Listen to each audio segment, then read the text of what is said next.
Moon mission में भारत को बड़ी सफलता, चंद्रयान 3 की सॉफ्ट लैंडिंग। और हमारे साथ विभाग के मंत्री डॉक्टर जितेंद्र सिंह जी हैं। डॉक्टर साहब, इस विभाग के लिए खास तौर पर बड़ी उपलब्धि और आगे के लिए भी कई मिशन और प्रधानमंत्री ने घोषित कर दिए, आदित्य मिशन और विनस की भी बात की। कितना प्रेशर था, आप विभाग के मंत्री हैं?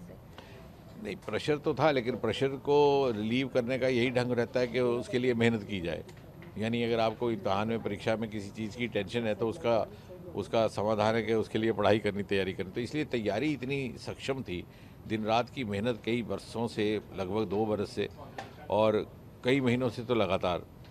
और उसमें सभी ने एकजुट होकर के एक परिवार की तरह, जैसे मैं भी कह रहा था कि श्रीहरिकोटा हमारे अंतरिक्ष विभाग का एक ये परंपरा है कि यहाँ कोई सेवानिवृत्त नहीं होता, तो रिटायरमेंट के बाद भी वो मिशन से जुड़े रहते हैं। आज भी आपने देखा होगा हमारे पूर्व चेयरमैन, पूर्व सेवानिवृत्त साइंटिस्ट तो मिलजुल करके और एक दूसरे से सीखना और एक दूसरे को सहयोग देने का एक संस्कृति है, जिसका ये परिणाम। और जब से प्रधानमंत्री मोदी जी ने अंतरिक्ष विभाग को खोल दिया सारी दुनिया के लिए, तो उससे मीडिया मित्रों में भी जिज्ञासा हुई, उनका भी आवाजाही शुरू हुई।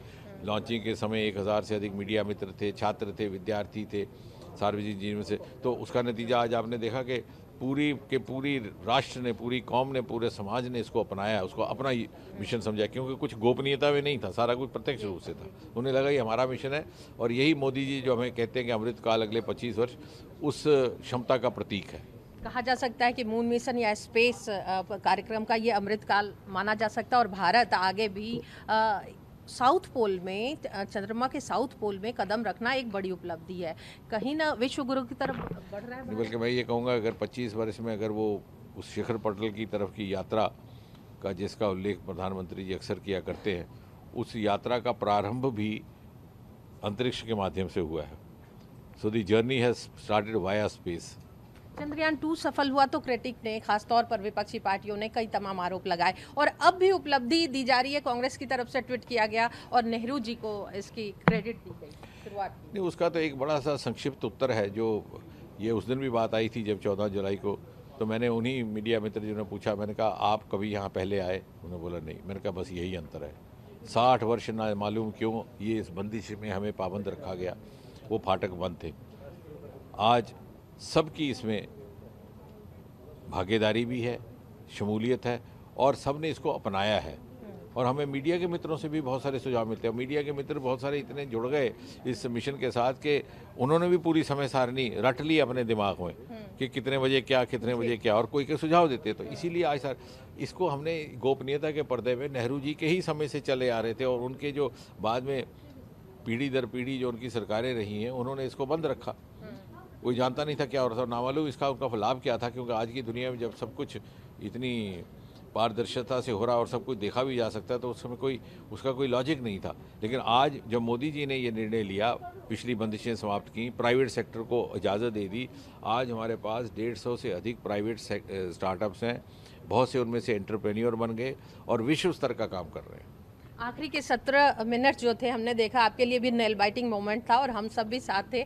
अब आगे 2-3 दिन भी काफ़ी क्रूशियल है वो, बल्कि अगले 14 दिन, धरती के हिसाब से 14 दिन, चंद्रमा के हिसाब से 1 दिन, क्योंकि उनका 1 दिन 14 दिन, तो 14 दिन तक वहाँ दिन रहेगा। तो उसमें ये सारे प्रयोग किए जाएंगे, एनवायरनमेंटल स्टाइल पे, केमिकल स्टाइल पे, सॉइल स्टडीज़।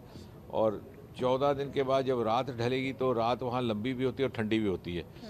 तो उसके बाद फिर अगला जब सूर्योदय होगा तो तब एक क्षण रहेगा बड़ा महत्वपूर्ण देखने वाला, कि ये सारा सोलर पावर से है। तो सूर्य होते होते ही क्या इतना सूरज होगा कि वो फिर से सोलर चार्ज हो जाए। तो ये अगले 14 दिन बड़े महत्वपूर्ण हैं। डॉक्टर साहब, एक अंतिम सवाल मैं जानना चाहूँगी कि अब इस मिशन के सफलता के बाद क्या प्राथमिकताएं होंगी और क्या उपलब्धियां होंगी?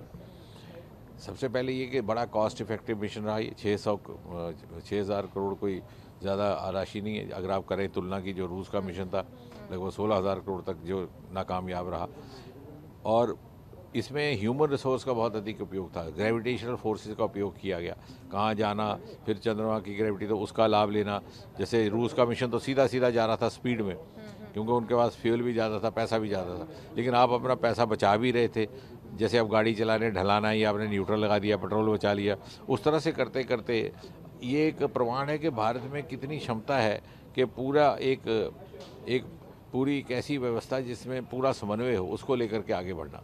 धन्यवाद ईटीवी भारत से बात करने के लिए। तो जाहिर तौर पर ये मंत्रालय के लिए भी एक ऐतिहासिक क्षण है और उनका कहना है कि सफलता लगभग मिल चुकी है, लेकिन आगे के कुछ 1-2 दिन भी काफ़ी क्रूशियल होंगे। ईटीवी भारत के लिए कैमरामैन संजय के साथ अनामिका रत्ना।